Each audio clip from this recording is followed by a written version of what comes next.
এই তো ভাই আপনার ক্যামেরা কন্ট্রোল ফায়ার ফাইটার রোবটটা রেডি হয়ে গেছে। তো প্রথমে আমরা এটাকে হচ্ছে বসিয়ে নিলাম। এই যে দেখতে পাচ্ছেন, এখন হচ্ছে এটাকে ব্লুটুথের মাধ্যমে কানেক্ট করব। তো ব্লুটুথের মাধ্যমে কানেক্ট করার জন্য আপনাকে প্রথমে চলে যেতে হবে সেটিং থেকে ব্লুটুথে। দেখতে পাচ্ছেন SC06 নামে একটা ডিভাইস দেখা যাচ্ছে অ্যাভেলেবেল ডিভাইসে। এখানে হচ্ছে ক্লিক করব। এখানে হচ্ছে পাসওয়ার্ড দিতে হবে। পাসওয়ার্ডটা হচ্ছে 1234। এটা কিন্তু একবারই করতে হবে। দেখতে পাচ্ছেন এটা হচ্ছে ফেয়ার ডিভাইসে চলে আসছে, ঠিক আছে। আচ্ছা, এখন হচ্ছে আমি আপনাদেরকে একটা অ্যাপস দিব। এই যে এই অ্যাপসটা, এই অ্যাপসে হচ্ছে প্রবেশ করতে হবে।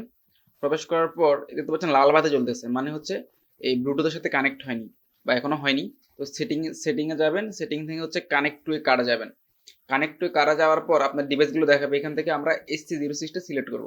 দেখতে পাচ্ছেন বাতিটা সবুজ হয়ে গেছে। হ্যাঁ, তো আমি কি করব, গাড়িটাকে এখন চালাবো। গাড়িটা চালানোর জন্য এই দেখতে পাচ্ছেন সামনের দিকে যখন দিব যাচ্ছে সামনের দিকে, পেছনের দিকে যখন দিব পেছনের দিকে যাচ্ছে, ডান পাশে দিলে ডান পাশে যাচ্ছে, বাম পাশে দিলে বাম পাশে যাচ্ছে। আচ্ছা, আর এইখানে হচ্ছে এই এই যে স্প্রে বাটনটা, এটা যখন দিব দেখতে পাচ্ছেন স্প্রেটা হচ্ছে, ঠিক আছে। এখানে পানি দিলে সবকিছু তো ইয়ে হয়ে যাবে, তাই দিচ্ছি না। এইটা হচ্ছে আবার যখন টিপ দিব বন্ধ হয়ে যাবে। আচ্ছা, এটা কিন্তু দুইবার করে ক্লিক দেওয়া লাগে। এই যে দুইবার ক্লিক দিলে চালু হবে, আবার দুইবার ক্লিক দিলে বন্ধ হবে। আচ্ছা, এখানে যে ত্রিভুজ আইকনটা দেখতে পাচ্ছেন, এটাতে যখন ক্লিক করব গাড়িটা ম্যানুয়াল মোড থেকে অটোমেটিক মোডে চালু হয়ে যাবে। এখন যদি আগুন দিব তখন কিন্তু এই যে স্প্রে দেওয়া শুরু করবে, ঠিক আছে। আবার আবার আগুন ইয়ে হয়ে গেলে আবার যাবে। আবার যদি আগুন দিব আবার হচ্ছে স্প্রে করা শুরু হয়ে যাবে।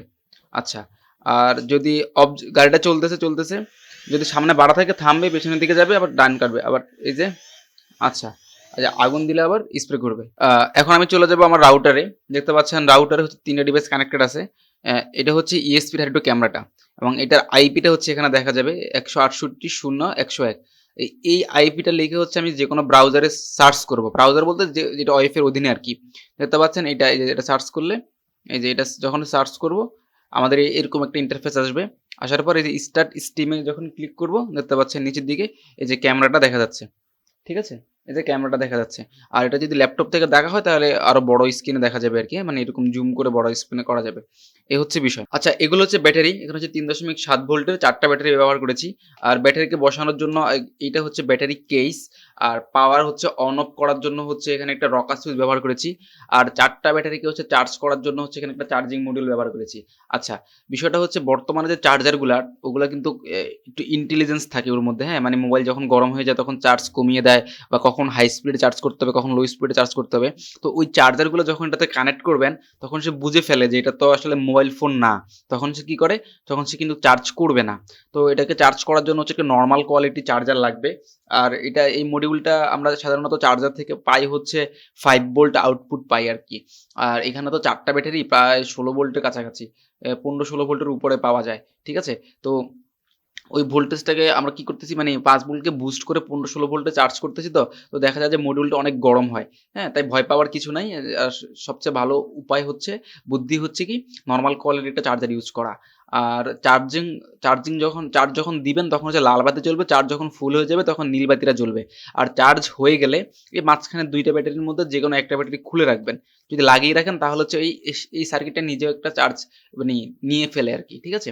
আচ্ছা, এটা হলো চার্জিং এর বিষয়টা। আর এইটা হচ্ছে আল্ট্রাসনিক সেন্সর। আল্ট্রাসনিক সেন্সর আমরা 3টা ব্যবহার করছি। একটা, 2টা, এখানে একটা, 3টা, ঠিক আছে। তো দেখতে পাচ্ছেন আল্ট্রাসনিক সেন্সরটা যদি ভালো করে দেখাই, এখানে যে এখানে লেখা আছে টি মানে ট্রান্সমিটার, আর এখানে লেখা আছে আর মানে রিসিভার, ঠিক আছে। এই যে দেখতে পাচ্ছেন, দেখা যায় কিনা, এই যে এখানে ছোট করে লেখা আছে আর, এখানে ছোট করে লেখা আছে টি। টি মানে হচ্ছে ট্রান্সমিটার, আর আর মানে হচ্ছে রিসিভার। ট্রান্সমিটার কি করতেছে, শব্দটা ছাড়বে।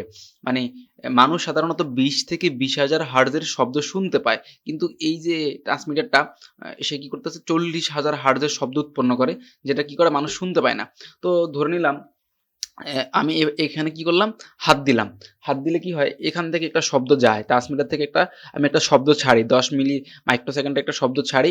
ছাড়লে কি হয়, শব্দটা প্রতিফলিত হয়ে এখানে ফিরে আসে, মানে রিসিভারে ফিরে আসে। ট্রান্সমিটার থেকে যখন শব্দটা ছাড়ি আমি কি করি, অপেক্ষা করতে থাকি যে আমার শব্দটা কখন আমার রিসিভারে ফিরে আসবে।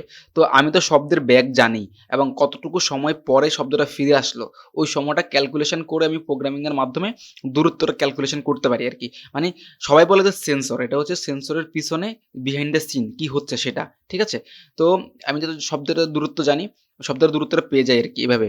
তো ওই আমি এখানে 20 সেন্টিমিটার দূরত্ব সেট করছি যে 20 সেন্টিমিটার যদি তোমার দূরত্ব থাকে তাহলে তুমি অফ হয়ে যাও বা পেছনের দিকে যাও। ঠিক আছে? এরকম লজিক। তাহলে আমি যদি এটাকে এভাবে হাত হাত দেই তাহলে কি কাজ করবে? তাহলে কিন্তু কাজ করবে না। কারণ তখন কিন্তু শব্দটা যাচ্ছে কিন্তু ফিরে আসতে পারতেছে না। মানে এমনভাবে দিতে হবে যাতে হচ্ছে শব্দটা রিফ্লেক্ট মানে সুন্দরভাবে রিফ্লেক্ট হয়ে ফিরে আসতে পারে। ঠিক আছে? তো এটা গেল আল্ট্রাসনিক এর বিষয়। আচ্ছা, আর এইটা হচ্ছে ফ্লেম সেন্সর, হ্যাঁ? এইটা হচ্ছে ফ্লেম সেন্সর। ১ টা ২ টা ৩ টা এখানে ফ্লেম সেন্সর ব্যবহার করা হয়েছে। আচ্ছা, ফ্লেম সেন্সর দিয়ে আমরা আগুন ডিটেক্ট করতেছি। কিন্তু এটা কিভাবে কাজ করতেছে? আ আলো জিনিসটা কি? আলো জিনিসটা তো কোনো অবজেক্ট না। এটা একটা ফ্রিকোয়েন্সি, হ্যাঁ? একটা তরঙ্গ। তো এইটা কি করে ইনফ্রারেড যে মানে আলোর যদি স্কেলটা দেখা হয় না? মানে লাইটের যে স্পেকট্রাম ডায়াগ্রাম ওই যখন দেখবেন দেখতে পাবেন যে মানে কোন রঙের আলোর তরঙ্গ দৈর্ঘ্য কত, হ্যাঁ? এটা কি করে এটা এমনভাবে ডিজাইন করা এই সেন্সরটা সেটা হচ্ছে ইনফ্রারেড যে লাইটগুলো না? এই ইনফ্রারেড লাইটগুলো হচ্ছে সে ডিটেক্ট করতে পারে। তো ইনফ্রারেড লাইট কোন জায়গায় থাকে? ইনফ্রারেড লাইট থাকে সূর্যের আলোতে, তারপরে হচ্ছে টিভির রিমোটে, ক্যামেরাতে, তারপরে হচ্ছে মানুষের শরীরেও থাকে। তারপরে কি থাকে? আগুনে থাকে। ঠিক আছে? তো জিনিসটা দেখেন এ কিন্তু আগুন ডিটেক্ট করে না। সে কি করে? ইনফ্রারেড লাইট ডিটেক্ট করে। তো এই আগুনের মধ্যে যদি ইনফ্রারেড লাইটটা থাকে, তা আমরা কি করতেছি? এই সেন্সরটাকে কি করতেছি? আগুন ডিটেক্ট করার জন্য ব্যবহার করতেছি। কথা আশা করি বুঝতে পেরেছেন। মানে এটা কিন্তু আগুন ডিটেক্ট করার সেন্সর না। আমরা যদি আগুন ডিটেক্ট করতে চাই বাস্তবিক পক্ষে, সেক্ষেত্রে কিন্তু আমাদের ক্যামেরা মডিউল দিয়ে মানে করতে হবে। মানে সাধারণ যদি কম খরচের মধ্যে করতে চাই, এইটাই হচ্ছে বেস্ট অপশন। আবার যেমন এখানে যেরকম আল্ট্রাসনিক সেন্সর ব্যবহার করেছি, তখন কি করব? বড় আকারে করতে গেলে তখন রাডার ব্যবহার করব। আল্ট্রাসনিক ব্যবহার করব না। ঠিক আছে? এই হচ্ছে বিষয়। আর এই যে এটা হচ্ছে আরডুইনো বোর্ড। আরডুইনো বোর্ডের সবগুলা পিন আমাদের ব্যবহার করা লাগছে। একটা পিনও খালি নাই। ঠিক আছে? মানে সবগুলো পিন কাজে লেগে গেছে। কারণ এতে এত পরিমাণ সেন্সর, এই যে ৩ টা সেন্সর, আল্ট্রাসনিক এর হচ্ছে এই ৩ টা, তারপরে হচ্ছে মোটর ড্রাইভার, তারপরে হচ্ছে এই যে সার্ভো মোটর, মানে এত পরিমাণ তারপরে হচ্ছে পাম্পরে কন্ট্রোল করার জন্য আবার হচ্ছে বলতেছি মানে এতগুলা সেন্সর যে Arduino একবার সবগুলো পিন ব্যবহার হয়ে গেছে। একটা পিনও খালি নেই। ঠিক আছে? মানে যেগুলো আছে এগুলো যেমন এগুলো তো আর ডাটা কমিউনিকেশন এর পিন। এগুলো তো আর মানে প্রোগ্রামিং এর জন্য ডিজিটাল আউটপুট না। আচ্ছা যাই হোক। তো আমাদের যে সেন্সরগুলা যেমন এই Arduino বোর্ড, ব্লুটুথ মডিউল, এই ৩ টা সেন্সর, তারপরে হচ্ছে সার্ভো মোটর, তারপরে হচ্ছে এই যে ক্যামেরা মডিউল, তারপরে হচ্ছে আল্ট্রাসনিক সেন্সর। এই সেন্সরগুলো হচ্ছে 5 ভোল্টে চলে। ঠিক আছে? কিন্তু আমরা এখানে ব্যাটারি ব্যবহার করেছি প্রায় ১৬ ভোল্টের উপরে। তো এটাকে কি করতে হবে? 5 ভোল্টে কনভার্ট করতে হবে। তো 5 ভোল্টে কনভার্ট করার জন্য আমরা এখানে 7805 নামে ভোল্টেজ রেগুলেটর আইসি ব্যবহার করেছি। এই যে এগুলা। ঠিক আছে? এগুলা কি করতেছে? ইনপুটে ১৬ ভোল্টকে আউটপুটে ৫ ভোল্ট দিচ্ছে। তো এখানে কিন্তু ৪টা ব্যবহার করছি। ৪টা কেন ব্যবহার করছি?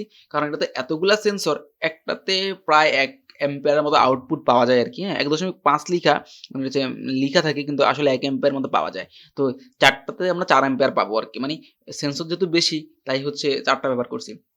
আচ্ছা, অনুরূপভাবে আমি যদি ১৫ ভোল্ট এই মোটর ড্রাইভারে দিই, মোটর ড্রাইভারের লেখা কিন্তু ৩৫ ভোল্ট পর্যন্ত দেওয়া যাবে। আসলে এগুলো তো প্রজেক্টের কম্পোনেন্টস মানে চাইনিজ প্রোডাক্ট। চাইনিজ প্রোডাক্টের লেখা থাকে একটা কিন্তু ওইটা দিতে গেলে নষ্ট হয়ে যাবে। লিখা আছে ৩৫ ভোল্ট দেওয়া যাবে। কিন্তু আমি যদি ৩৫ ভোল্ট দিই জিনিসটা পুড়ে যাবে। তো এটাতে হচ্ছে ১২ ভোল্ট মানে ১২ ভোল্ট মানে ৮ থেকে ১২ ভোল্ট দিলে ভালো মানে মোটামুটি কাজ করে। এর থেকে বেশি দেওয়া যায় না। পুড়ে যাবে। তো আমি কি করেছি এই ১২ ভোল্টে কনভার্ট করার জন্য আরেকটা আইসি ব্যবহার করেছি। এটাকে বলা হয় 7812 মানে ভোল্টেজ রেগুলেটর এখানে কিন্তু ৫টা ব্যবহার করছি। ঠিক আছে? যেহেতু মোটরে হচ্ছে পাওয়ার বেশি লাগে তাই হচ্ছে ৫টা এই যে এইটা ৫টা আইসি ব্যবহার করছি। ঠিক আছে? আচ্ছা, এই গেল বিষয়। এটা কি করতেছে ১২ ভোল্ট কনভার্ট করতেছে মানে ১২ ভোল্টে নিয়ে যাচ্ছে আর এইটা হচ্ছে ৫ ভোল্টে নিয়ে যাচ্ছে। ঠিক আছে? এ ওকে ফাইন। আর পাম্পটাকে আচ্ছা এইখানে হচ্ছে কি মোটর যখন ঘুরে তখন সে যেমন এই মোটরটা যদি আমি সরাসরি Arduino এর সাথে কানেক্ট করি তখন কিন্তু Arduino টা পুড়ে যাবে। কারণ মোটর তো অনেক বেশি পাওয়ার নিয়ে টান দিবে। আইসি তো চিকন তার এগুলো পুড়ে যাবে। তো মোটরটাকে আলাদাভাবে কন্ট্রোল করার জন্য এখানে একটা ট্রানজিস্টর ব্যবহার করছি। ট্রানজিস্টরটা কি করতেছে? এখানে সুইচিং হিসেবে কাজ করতেছে। ঠিক আছে? মানে সে এই মোটরটাকে কন্ট্রোল করতেছে। আর আমি কন্ট্রোল করতেছি ট্রানজিস্টরটাকে। মানে Arduino কন্ট্রোল করতেছে ট্রানজিস্টরটাকে, ট্রানজিস্টরটা পাওয়ারটাকে কন্ট্রোল করতেছে। ঠিক আছে? আর এইটা হচ্ছে মোটর ড্রাইভার। মোটর ড্রাইভার দিয়ে কি করতেছি, যেমন আমার আর্ডুইনো চলে 5 ভোল্টে, কিন্তু আমার মোটরগুলো চলতেছে 12 ভোল্টে, ঠিক আছে? তো আমি তো আর সরাসরি এই মোটরটাকে এখানে লাগাতে পারবো না, লাগালে পুড়ে যাবে। তো আমি এই আর্ডুইনো দিয়ে কন্ট্রোল করতেছি কাকে? আর্ডুইনো দিয়ে কন্ট্রোল করতেছি মোটর ড্রাইভারকে, আর এই মোটর ড্রাইভার মোটরকে চালাচ্ছে। আশা করি বুঝতে পেরেছেন। মানে আর্ডুইনো 5 ভোল্ট দিয়ে কন্ট্রোল করতেছে মোটর ড্রাইভারকে, আর মোটর ড্রাইভার কি করতেছে? মোটরকে চালাচ্ছে। ঠিক আছে? এই গেল বিষয়। আর এইটা হচ্ছে সার্ভো মোটর, এটা হচ্ছে MG90 metal gear servo motor. এটার যে কাজ সেটা হচ্ছে এই মোটরটা কি হয়, ঘুরতে থাকে 90 ডিগ্রি, হ্যাঁ? আর মানে ঘুরতে থাকে 360 ডিগ্রি, 400 ডিগ্রি, 500 ডিগ্রি ঘুরতে থাকে, মানে রোটেট করতে থাকে। কিন্তু এইটা হচ্ছে অ্যাঙ্গেল ওয়াইজ ঘুরে। আমি 10 ডিগ্রি সেট করব না 20 ডিগ্রি সেট করব না 30 ডিগ্রি সেট করব, এটা হচ্ছে সেট করা যায়। ঠিক আছে? ওই প্রোগ্রামিং এর মাধ্যমে।